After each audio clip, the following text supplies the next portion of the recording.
Selamat berjumpa kembali dalam layanan audio Sahabat Seperjalanan. Hari ini adalah hari Jumat 12 Desember 2025. Tema renungan saat teduh kita dengan judul Emas Murni atau Jerami. Firman Tuhan terambil dalam Maliaki 4 ayat yang pertama sampai dengan kedua. Bahwa sesungguhnya hari itu datang menyala seperti perapian, maka semua orang gegabah dan setiap orang yang berbuat fasik menjadi seperti jerami dan akan terbakar oleh hari yang akan datang. Firman Tuhan semesta alam, sampai tidak ditinggalkan akar dan cabang mereka. Tetapi kamu yang takut akan namaku, bagimu akan terbit surya kebenaran dengan kesembuhan pada sayapnya. Maka kamu akan keluar dan berjingkrak-jingkrak seperti anak lembu lepas kandang. Mari kita berdoa. Bapa yang di dalam surga, biarlah dalam kehidupan kami tidak salah memilih. Apa yang kami anggap baik ternyata buruk, dan apa yang kami anggap tidak penting ternyata itu adalah hal yang penting. Dalam nama Tuhan Yesus kami berdoa, amin. Shalom sahabat seperjalanan yang dikasihi Tuhan, dalam suasana perayaan Natal dengan kesibukan berbagai gereja untuk mempersiapkan ibadah-ibadah Natal dan juga Tahun Baru, kita akan terus belajar dari kitab Maliaki, sebuah kitab yang dikhususkan untuk menyatakan nubuatan tentang kedatangan Yesus yang lahir ke dalam dunia. Pada pasal keempat, setelah kita belajar dari pasal-pasal sebelumnya, di sini digambarkan tentang hari Tuhan. Hari Tuhan di sini bisa menggambarkan tentang bagaimana Yesus datang ke dalam dunia. Hari Tuhan juga bisa digambarkan tentang hari-hari kehidupan keseharian kita yang merupakan anugerah hari-hari Tuhan yang kita nikmati, yang kita jalani, yang kita rasakan sebagai anugerah yang terbaik. Hari Tuhan juga kalau kita melihat penciptaan dari kejadian, itu adalah hari-hari Tuhan. Karena hari berbicara tentang waktu, hari berbicara tentang penciptaan. Tetapi hari pada bagian firman Tuhan ini juga bisa bermakna tentang hari Tuhan yang akan datang, yaitu penghakiman yang akan dialami oleh setiap orang. Pada pasal keempat ayat pertama sampai kedua kita bertemu dengan satu bagian, orang-orang yang tidak mempersiapkan diri dengan baik, maka dikatakan dalam firman Tuhan, dia seperti jerami yang akan terbakar pada hari yang akan datang itu. Firman Tuhan semesta alam, sampai tidak ditinggalkan akar dan cabang mereka. Artinya yang kelompok jerami ini akan terbakar habis sampai ke akar dan cabangnya. Artinya tidak ada yang tersisa. Betapa luar biasanya akan hari Tuhan, akan hari penghakiman, di mana Allah akan menyatakan apa yang baik, apa yang benar, apa yang berdosa, apa yang kudus, apa yang di dalam jalan Tuhan atau jalan-jalan dunia di dalam segala keberdosaannya. Ini tentang jerami. Siapa itu? Firman Tuhan berkata, yaitu mereka orang-orang fasik. Orang fasik punya artian perbuatan fasik, perbuatan dosa. Tapi orang fasik juga memiliki arti mereka tidak mempercayai Allah, mereka tidak hidup di dalam jalan Tuhan, tetapi mereka hidup dengan jalannya sendiri. Ayat yang kedua digambarkan dengan cara berbeda. Tetapi kamu yang takut akan namaku, bagimu akan terbit surya kebenaran dengan kesembuhan pada sayapnya. Kamu akan keluar berjingkrak-jingkrak seperti anak lembu lepas kandang.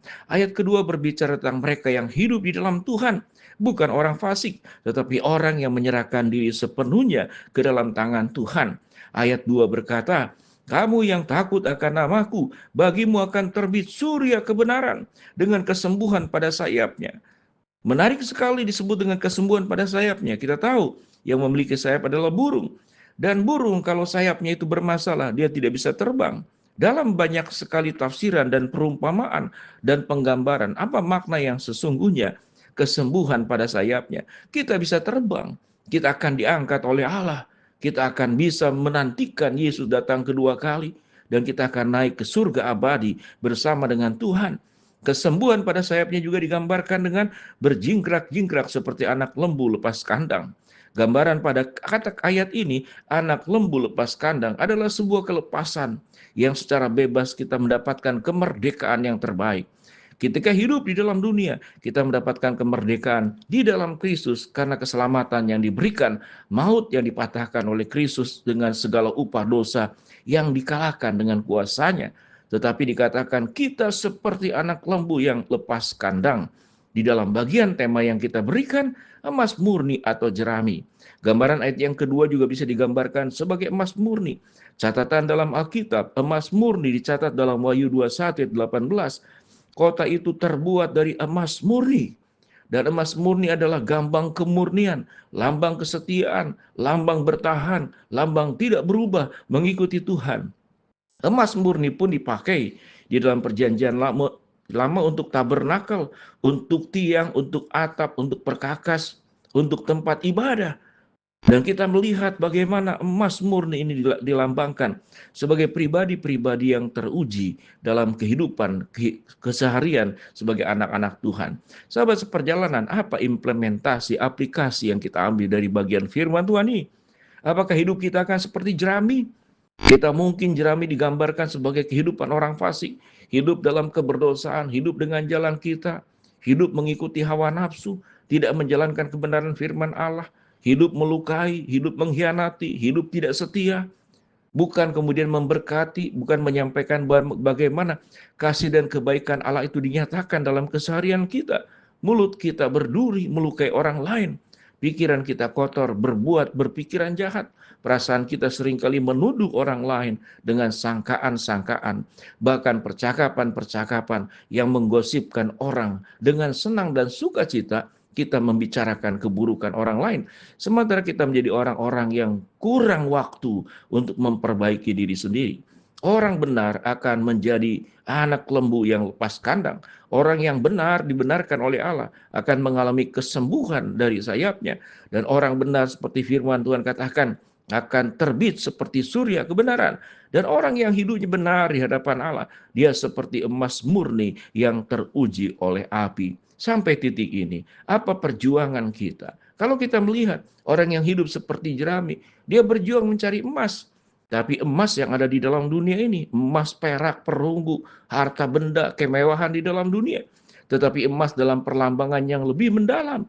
Kita harus jadi emas, bukan mengejar emas, batangan emas seperti yang ada di dalam dunia. Emas sendiri bukan perkara yang salah. Tetapi sewaktu mencintai emas, kita berjuang mengumpulkan segala harta benda. Lalu kita menyerahkan semua harta benda itu sebagai Tuhan dalam hidup kita. Kita bukan bersyukur untuk Tuhan yang memberkati kita. Bukankah emas Tuhan yang menciptakan? Bukankah perak Tuhan yang menciptakan? Bukankah perunggu Tuhan yang menciptakan? Bukankah segala perkara yang indah di dalam dunia ini adalah pemberian dan anugerah Allah? Jangan menggadaikan Tuhan untuk emas yang merupakan ciptaan Allah. Jaga imanmu sehingga imanmu sebagai iman yang emas. Jaga hidup kita sehingga hidup kita pun teruji seperti emas. Jaga juga pikiran, mulut kita, perasaan kita sehingga mulut, pikiran, dan perasaan kita pun teruji seperti emas.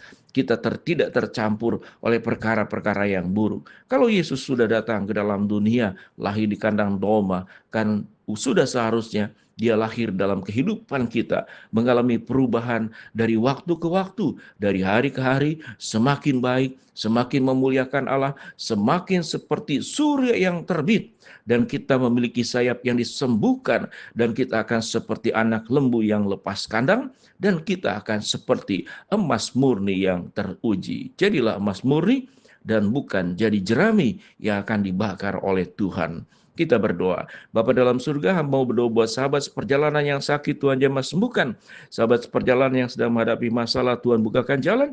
Sahabat seperjalanan yang sedang berdoa mengharapkan sesuatu, Tuhan kabulkan sesuai dengan waktu rencana Tuhan yang terbaik. Di dalam nama Tuhan Yesus, kami berdoa supaya kami menjadi emas yang murni dan bukan jerami yang akan dibakar oleh Tuhan. Amin. Shalom. Tuhan memberkati kita semua.